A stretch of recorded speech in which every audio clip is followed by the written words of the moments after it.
Alright, now we're gonna dive into another captivating children's story that celebrates courage, patience, and kindness. Let's go! Once upon a time in a dense green forest, there lived a little deer named Dipper. Now, Dipper wasn't like the other deer. He was smaller, a bit timid, and often overlooked. But what he lacked in size, he made up for with a curious heart and a brave spirit. Every day he would watch the older and bigger animals bounding through the forest, exploring the nooks and crannies of their home, and he longed to join them on their adventures. One crisp morning, Dipper was dozing in the dappled sunlight when he heard the forest elders discussing a thrilling secret. They were talking about a hidden waterfall deep in the forest. Legend had it that this waterfall sparkled like diamonds under the sun, making it a place of great beauty and wonder. It was a place that very few had seen, and even fewer had returned to tell the tale. The elders spoke of its location deep within the Whispering Woods, a part of the forest known for its tall, ancient trees and mysterious paths. They also warned of the dangers that lay along the way, from thorny thickets to rushing streams, and most importantly, the grumpy badger lord who was rumored to guard the entrance to the waterfall. As the days passed, the thought of the sparkling waterfall became a song in Dipper's heart. He dreamed of seeing its shimmering spray and hearing the music of its waters. He knew he had to find it. So one day, as the sun climbed high in the sky, Dipper decided to set out on his adventure. He bid farewell to his family, promising to return as soon as he could. Then he set off towards the Whispering Woods. At first, the journey was everything Dipper had expected and more. He hopped over gurgling streams, navigated through thick bushes, and marveled at the vibrant colors and sweet scents of the forest. But as the sun began its slow descent, the forest took on a darker tone. The shadows grew longer and the chirping of birds faded into an eerie silence. Just as Dipper's courage started to falter, he saw a flicker of light ahead. Gathering what strength he could, he moved towards the glow, hoping it would lead him to safety. As he came closer, he realized it was the light of a fire, and beside it sat an old, wise owl with feathers that seemed to hold the moonlight. Dipper cautiously approached her and said, "Excuse me, ma'am, but could you please help me? I'm lost and the forest is getting dark." The owl turned her head slowly, her eyes gleaming in the firelight, and said in a voice like rustling leaves, "Little dear, why do you venture out so late? The forest is a dangerous place after dark." Dipper, his voice shaking slightly, explained about his quest to find the sparkling waterfall and how he had gotten lost. The owl listened patiently, and when Dipper finished, she said, "Your heart is full of courage, little dear, but courage alone cannot guide you through the darkness. You must also have patience and wisdom. Without them, you will stumble like a newborn fawn. With them, you will walk with the strength of the forest." She then gave him a riddle. What has an eye but cannot see? To help him find the waterfall, she said, "When you solve my riddle, your path will become clear." Dipper thought hard. "Is it a needle?" he asked. The owl shook her head. "A needle has an eye, but it cannot see." What has an eye but cannot see? Dipper thought for a moment. "Is it the forest?" he ventured. The owl nodded slowly. "You are right, little dear. This is the forest path. It has an eye but cannot see. Just as the forest guides those who respect it, it will guide you if you respect its creatures." Then, pointing her wing towards a small opening in the trees, she said, "There lies your path to the waterfall.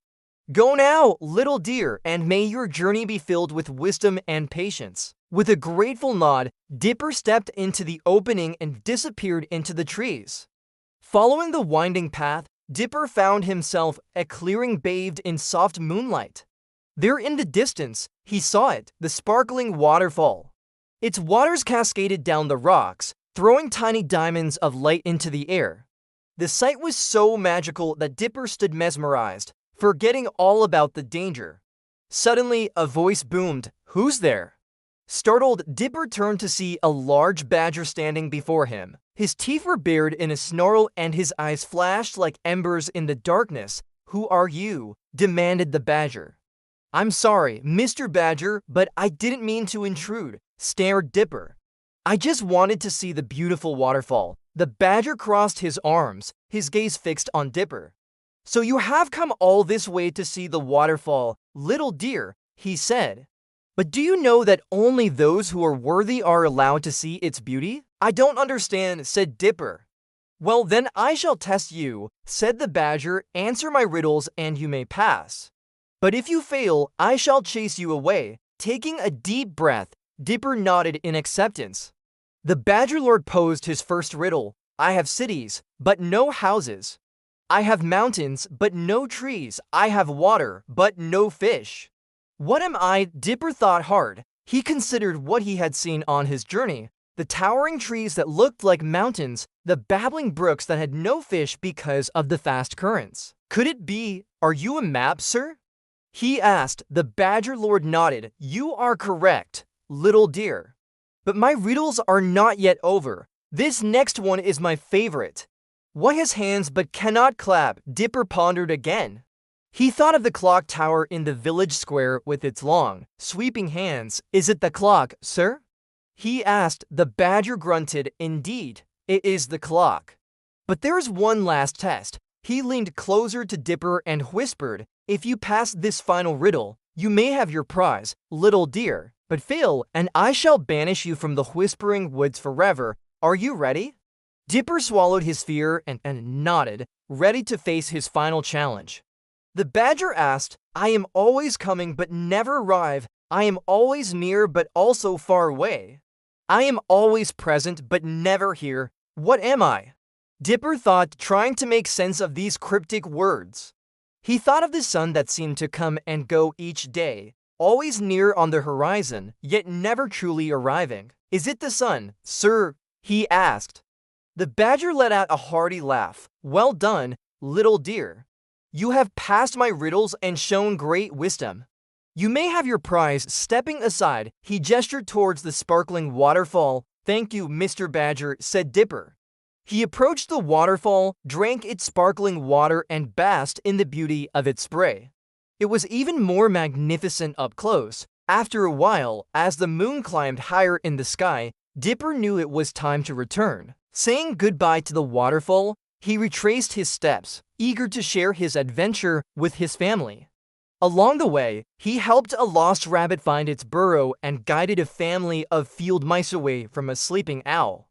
By the time he got back to his family, the sun was already peeking over the horizon, painting the sky with hues of pink and orange. His family and friends gathered around him, eager to hear about his adventure. Dipper told them everything about the wise owl, the challenging badger, and the breathtaking beauty of the waterfall. The other animals listened, their eyes wide with wonder and admiration. From that day on, Dipper was no longer seen as just a small deer. He became an example for the younger animals, proving that courage, patience, and helping others were more important than size. And Dipper's story was told in the forest for many generations, inspiring every young animal to be brave, smart, and kind. Alright, friends, that brings our story time to an end. We hope you enjoyed listening to Dipper and the sparkling waterfall. If you did, don't forget to show your support. Your support means the world to us and inspires us to keep bringing you wonderful stories. Until next time, keep dreaming big, stay curious, and always remember, kindness and courage can take you to magical places. Thanks for watching.